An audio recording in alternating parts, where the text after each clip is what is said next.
Muy buenos días, apreciados estudiantes, nuevamente en línea para una nueva clase de Unitarias 2. Bien, hoy vamos a ver la parte aplicativa de los tres mecanismos de transferencia de calor.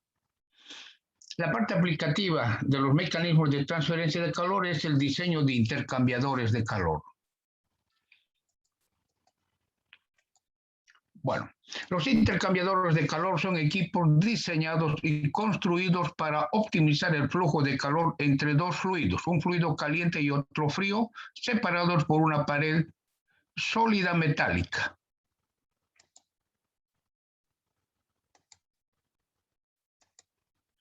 Los intercambiadores de calor más usados en la industria son los intercambiadores de calor de doble tubo, los intercambiadores de calor de tubo y coraza, de tanques enchaquetados, intercambiadores tipo serpentín, de flujo transversal y los intercambiadores de placas. Este último tipo de intercambiador de placas se usa bastante para la pasteurización de la leche.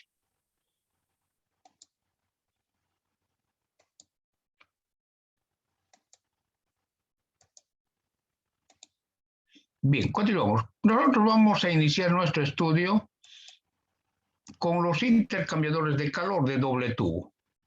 Un intercambiador de doble tubo está formado por dos tubos concéntricos de acero comercial.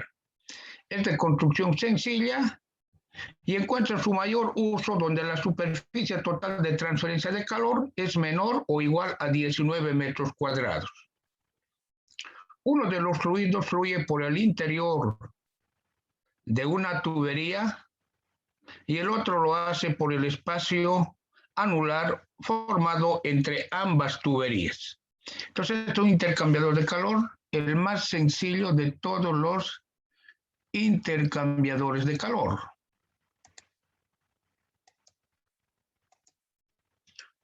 Bien, aquí tengo la representación de un intercambiador de calor de doble tubo. Está formado por dos tubos concéntricos. Los tubos normalmente son tubos de acero comercial.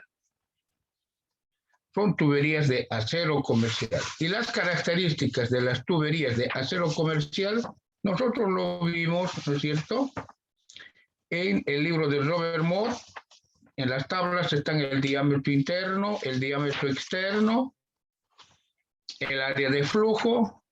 Entonces, un intercambiador de calor de doble tubo está formado por dos tubos concéntricos. ¿Está bien? Generalmente, estos tubos tienen las siguientes dimensiones.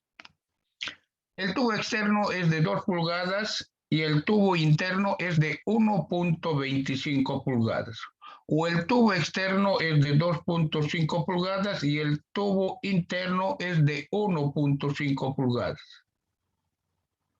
El tubo externo es de 3 pulgadas y el tubo interno es de 2 pulgadas. O el tubo externo es de 4 pulgadas y el tubo interno es de 3 pulgadas. Entonces, estos son los intercambiadores de calor más comunes. Bien, aquí tengo el intercambiador de calor, ¿no es cierto? Entonces tengo aquí un fluido que fluye por el tubo central. Vamos a manejar la siguiente nomenclatura de temperaturas. T mayúscula para el fluido caliente y T minúscula para el fluido frío. Y los subíndices 1 para las entradas y los subíndices 2 para la salida. Entonces aquí tengo la temperatura del fluido caliente a la entrada y la temperatura del fluido caliente a la salida. Temperatura del fluido frío a la entrada y temperatura del fluido frío a la salida. Esto es un intercambiador de calor de doble tubo en contracorriente, porque los flujos son opuestos. El fluido frío ingresa por el extremo izquierdo y sale por el extremo derecho. En cambio, el fluido caliente ingresa por el extremo derecho y sale por el extremo izquierdo. Entonces, ¿qué quiere decir esto? Que los flujos de fluidos son opuestos. A este intercambiador de calor se lo llama intercambiador de calor de doble tubo en contracorriente. ¿Está bien?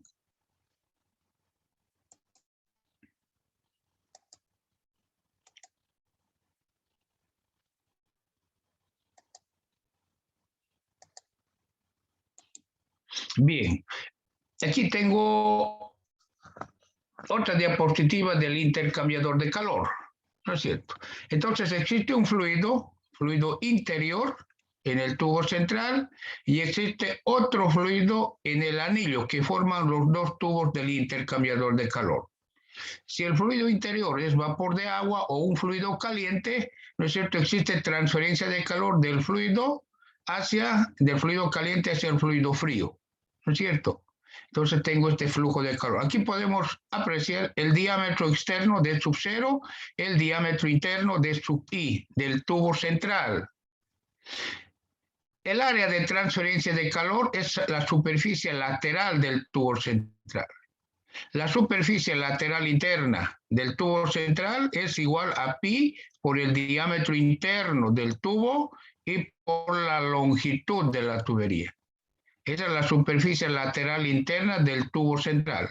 La superficie lateral externa del tubo central es igual a pi por el diámetro externo y por la longitud del tubo. Es importante esta área porque esta área es el área de transferencia de calor, porque a través de la superficie lateral del tubo central intercambia calor el fluido caliente y el fluido frío. ¿Está bien? Perfecto.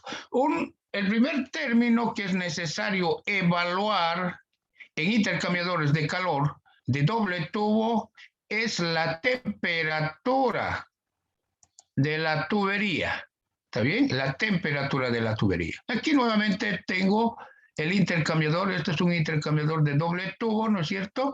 Y estos son las dimensiones más comunes de este tipo de intercambiadores de calor. La primera columna es el diámetro comercial del tubo exterior y la segunda columna es el diámetro comercial de la tubería de acero comercial, tubo interior o tubo central. Estos son los intercambiadores, estas son las dimensiones más comunes en este tipo de intercambiadores de calor. Bien, esta tabla ya lo vimos nosotros en el RoverMod, es la tabla F1 para hallar el diámetro interno, el diámetro externo y el área de flujo a través de una tubería.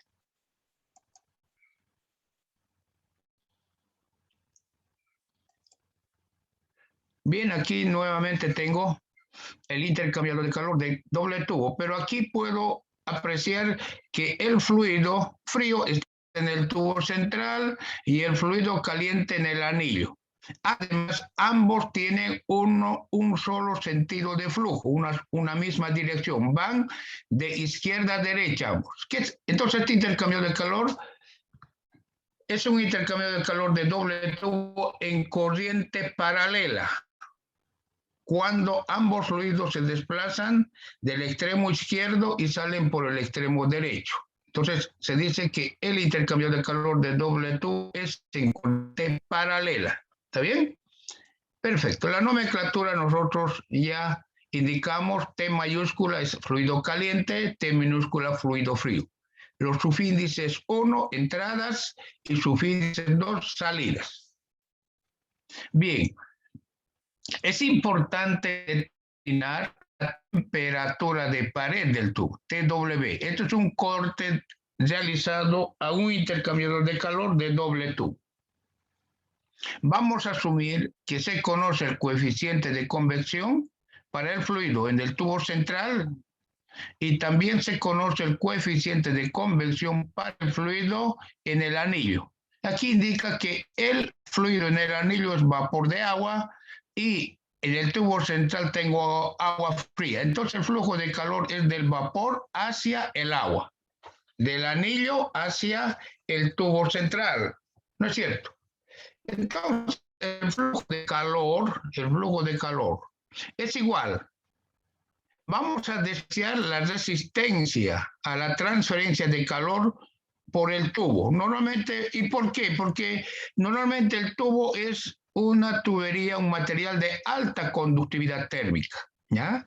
Y además la tubería es bastante delgada. Entonces la resistencia a la transferencia de calor a través del tubo se desprecia. Solo se consideran las resistencias a la transferencia de calor por convección en el vapor, que sería H sub 0, y la resistencia, la transferencia de calor en agua fría, que sería HI sub 0. Estas son las resistencias.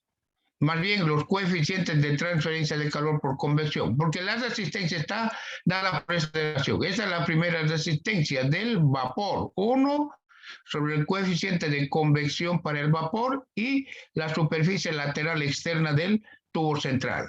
Y aquí tengo la segunda resistencia, 1 sobre el coeficiente de convección para el agua fría, ¿no es cierto?, multiplicado por la superficie lateral interna del tubo central.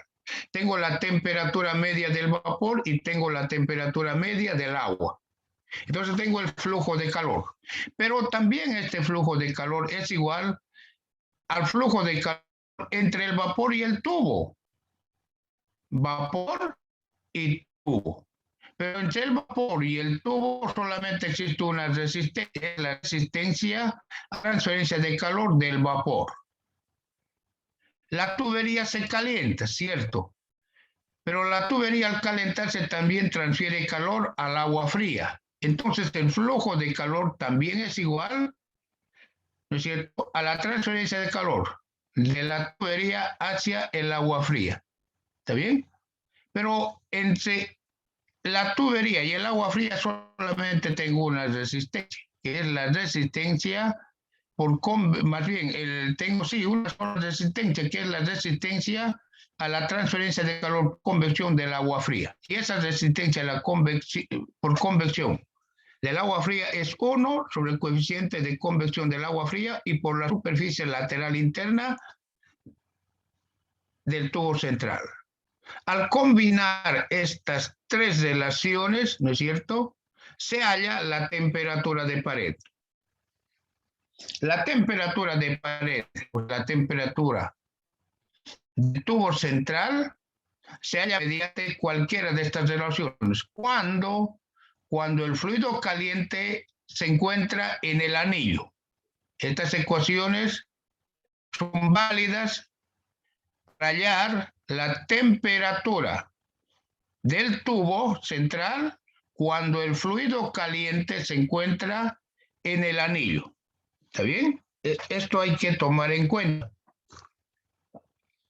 Porque existen otras ecuaciones para hallar la temperatura del tubo central cuando el fluido caliente se encuentra en el tubo central, como vamos a ver enseguida. Aquí tengo esto. El fluido caliente, ¿no es cierto?, está en el tubo central, fluido caliente. Y el fluido frío está en el anillo. Entonces, estas ecuaciones son válidas cuando el fluido caliente está en el tubo central y el fluido frío en el anillo. Entonces, el fluido caliente está en el tubo central y el fluido frío en el anillo. Entonces, existe una diferencia de temperaturas que es la fuerza motriz para la transferencia de calor. El flujo de calor entre el fluido caliente y el fluido frío está dada por esta relación. Vamos a despreciar la resistencia que ofrece el tubo. Bien, entonces tengo solamente dos resistencias. La resistencia del fluido caliente que está en el tubo central y la resistencia del fluido frío que está en el anillo. H sub I y H sub 0 son los coeficientes de convección, tanto para el fluido caliente como para el fluido frío. Y A sub I es la superficie lateral interna del tubo. Y H sub 0 es la superficie lateral externa del tubo central. Entonces tengo el flujo de calor entre el fluido caliente y el fluido frío. Pero este flujo de calor también es igual al flujo de calor entre el fluido caliente y la tubería. Inicialmente se transfiere calor del fluido caliente a la tubería. Entonces tengo flujo de calor, fluido caliente y temperatura de tubería. Pero entre estos dos, el fluido caliente y la tubería, solamente existe una resistencia, la resistencia por convección para el fluido caliente. Entonces tengo aquí la resistencia por convección para el fluido caliente. ¿Está bien? pero la tubería se calienta y la tubería también pierde calor hacia el fluido frío. Entonces, tengo aquí el flujo de calor de la tubería hacia el fluido frío que se encuentra en el anillo. Pero en el tubo del anillo solamente existe resistencia. ¿Y cuál es la resistencia? La resistencia por convección del fluido frío. Entonces tengo aquí la resistencia por convección del fluido frío. Como ustedes pueden apreciar, ¿no es cierto? El mecanismo de transferencia de calor más importante para intercambiadores de calor es la transferencia de calor por convección. ¿No es cierto? Aquí estamos trabajando con coeficientes de transferencia de calor por convección. H sub I es el coeficiente de transferencia de calor por convección. H sub 0 es el coeficiente de transferencia de calor por convección. ¿Está bien? Entonces el mecanismo más importante para el diseño de intercambiadores de calor es la transferencia de calor por convección. Bien, al combinar estas tres ecuaciones, determino la temperatura de pared. Puedo hallar la temperatura de pared mediante cualquiera de estas dos relaciones. ¿Está bien? Pero estas ecuaciones, a diferencia de las anteriores que vimos, es cuando el fluido caliente se encuentra en el tubo central. ¿Está bien? Por eso aquí quise resaltar con negritas, dice fluido caliente tubo central. Este es para el fluido caliente. Estas ecuaciones me permiten determinar la temperatura de pared cuando el fluido caliente se encuentra en el tubo central. ¿Está bien? Porque aquí nosotros determinamos otra anteriormente. Pero esto es cuando el fluido caliente, aquí está en negritas nuevamente, se encuentra en el anillo. Allá, cuando el fluido caliente se encuentra en el anillo, estas son las ecuaciones para hallar la temperatura de pared. ¿Está bien? Perfecto. Entonces, esto es muy importante para el diseño de intercambiadores de calor.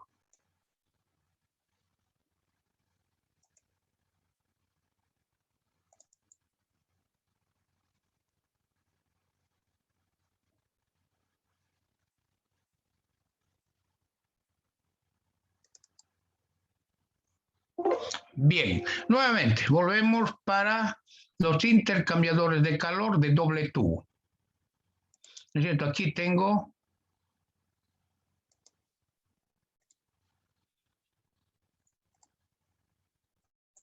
intercambiadores de calor de doble tubo instalados en serie. Miren, aquí por ejemplo tengo el tubo central, este sería el tubo central y este sería el tubo externo que forma el anillo.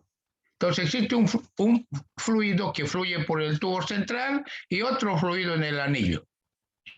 Y estos intercambiadores de calor, como ustedes pueden ver, están perfectamente aislados para evitar la pérdida de calor hacia el entorno, hacia el ambiente. Normalmente los intercambiadores de calor se aíslan con fibra de vidrio, ya que la fibra de vidrio tiene una conductividad térmica bastante baja. Y para proteger la fibra de vidrio, esta se recubre con láminas de aluminio, como ustedes pueden ver, ¿cierto? Entonces, al estar bien aislado las tuberías, se desprecia la pérdida de calor hacia el medio ambiente. Y se considera solamente la transferencia de calor entre el fluido frío y el fluido caliente. ¿Está bien? La longitud máxima de un intercambiador de calor de doble tubo es 6 metros. Esta longitud puede ser máximo 6 metros. ¿Ya? Y luego, si requiero mayor área, puedo instalarlas mediante un codo cerrado, puedo instalar otra tubería, ¿no es cierto? Como en este caso. Tengo otra tubería, ¿no es cierto? Y aquí tengo otro codo, ¿no es cierto? Aquí incremento el número de intercambiadores de calor de doble tubo y por tanto también el área. ¿Está bien? Bien, estoy incrementando, ¿no es cierto? A este par de tuberías se llama horquilla. Una horquilla puede tener una longitud máxima de 6 metros. ¿Está bien? Como ustedes pueden apreciar, ¿no es cierto? Están, o sea, una horquilla con otra horquilla está unido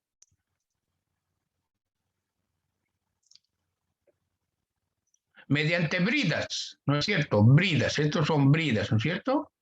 Y un intercambiador de calor de doble tubo existen muchas bridas. ¿Ya? Y en estas bridas y en estos codos, ustedes saben, pérdidas secundarias de energía por fricción. Existe bastante pérdida de energía por fricción en intercambiadores de calor de doble tubo. Esta es una desventaja. Bien, continuamos. Bien, aquí tengo un corte del intercambiador de calor de doble tubo.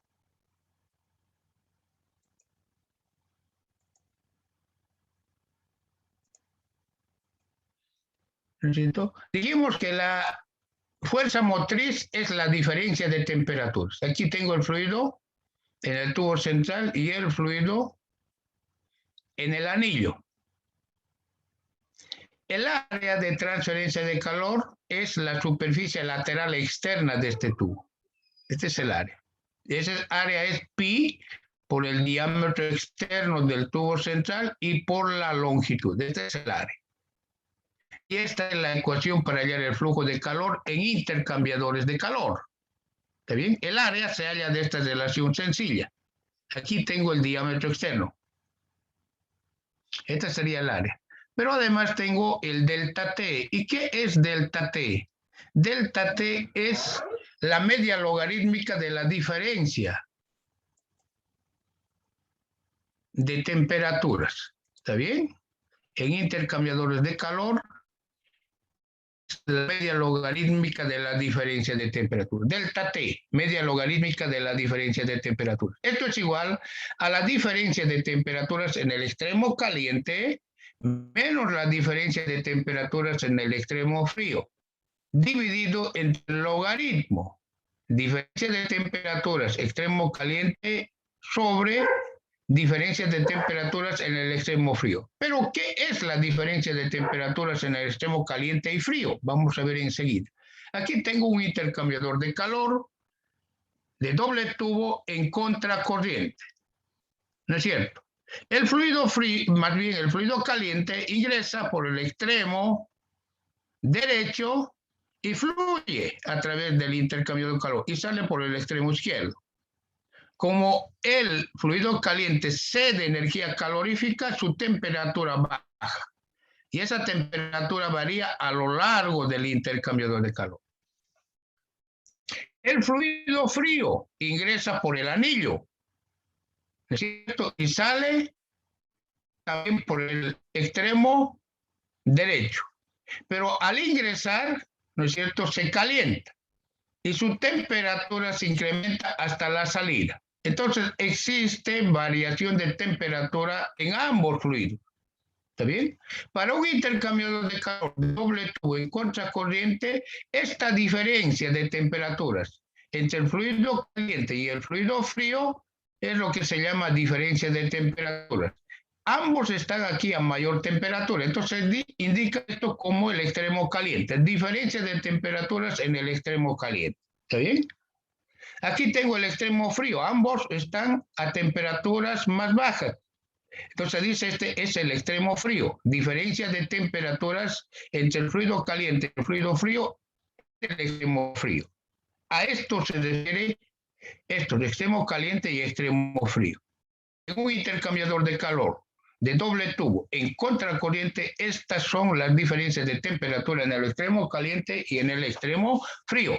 Si reemplazo en la ecuación general de la diferencia de temperaturas, que es igual a la media logarítmica, reemplazando, obtengo esta relación. Esta ecuación me da el delta T para un intercambiador de calor de doble tubo en contracorriente. Entonces tengo el delta T, este valor, para un intercambiador de calor de doble tubo en contracorriente. Esta ecuación es válido para hallar el delta T, la diferencia de temperaturas para un intercambiador de calor en contracorriente. Pero los intercambiadores son en contracorriente, no. Existen intercambiadores de calor en corriente paralela. ¿Qué quiere decir? Que los fluidos, en este caso, ambos fluidos ingresan por el extremo izquierdo y ambos salen por el extremo derecho. ¿Qué quiere decir? Que es un intercambiador de calor de doble tubo en corriente paralela. Tengo la temperatura de entrada del fluido caliente y su temperatura de salida, ¿no es cierto? Y tengo aquí la temperatura de entrada del fluido frío y su temperatura de salida. Se considera extremo caliente, ¿no es cierto?, al extremo donde ingresa el fluido caliente. Entonces, a eso voy a considerar para un intercambio de corriente paralela extremo caliente, que es igual a la temperatura del fluido caliente a la entrada menos la temperatura del fluido frío a la entrada. Extremo frío, salidas. Temperatura del fluido caliente, salida de la temperatura, la salida del fluido caliente menos temperatura del fluido frío a la salida. A esto se llama extremo frío. Entonces reemplazo en la ecuación general y tengo la diferencia de temperaturas para un intercambiador de calor de doble tubo en corriente paralela. ¿Está bien? En algunos casos particulares, en intercambiadores de calor de doble tubo, en contracorriente se presenta un caso particular. ¿Y cuál es ese caso particular? Es que la diferencia de temperaturas en el extremo caliente y la diferencia de temperaturas en el extremo frío son iguales. Esto solo se presenta en intercambiadores de calor de doble tubo en contracorriente. Entonces, si yo reemplazo, ¿no es cierto?, ambas diferencias de temperaturas son iguales, si yo reemplazo en la ecuación, ¿no es cierto?, de la diferencia de temperatura, que es la media logarítmica, si ambos son iguales, ¿no es cierto?, esto es 0.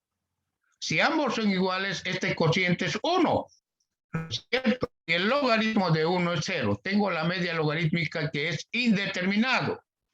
Voy a llamar a la diferencia de temperaturas en el extremo caliente delta T sub 1 y al extremo frío delta T sub 2. ¿Está bien? Pero si reemplazo, ¿no es cierto?, sigue siendo 0 sobre 0. Entonces, esta indeterminación se resuelve por la aplicación de la regla de Hospital que ustedes vieron en cálculo.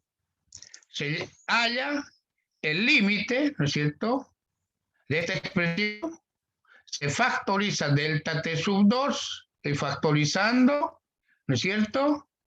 Y al reemplazar tengo 1 menos 1, sigue siendo 0. Este es 1, logaritmo de 1, 0. Entonces sigue teniendo 0 sobre 0. ¿Está bien? Voy a llamar a esta diferencia de temperaturas extremo caliente sobre la diferencia de temperatura extremo frío, F. F tiende a 1 porque ambos son iguales, ¿no es cierto? Entonces voy a reemplazar su equivalente en la ecuación anterior. Bien, ahora voy a derivar numerador y denominador en forma separada, en forma independiente. Entonces la variable es f. La derivada de f es 1 y la derivada de una constante 0. La derivada del logaritmo de f es 1 sobre f. Reemplazo, f a cuánto tiende, a 1. 1 sobre 1, 1. Entonces aquí tengo delta T sub 2 directamente. O sea, cuando las diferencias de temperaturas para un intercambiador de calor en ambos extremos son iguales, la media logarítmica de la diferencia de temperaturas es igual a la diferencia de temperaturas en el extremo frío, pero como esto es igual a la diferencia de temperaturas en el extremo caliente. Entonces, directamente, cuando existe una indeterminación en intercambiador de doble tubo en corriente, la diferencia de temperaturas es igual. En ambos extremos, la media logarítmica es igual a la diferencia de temperaturas en cualquiera de los dos extremos. ¿Está bien? Bien, con esto vamos a concluir la primera parte y retornamos en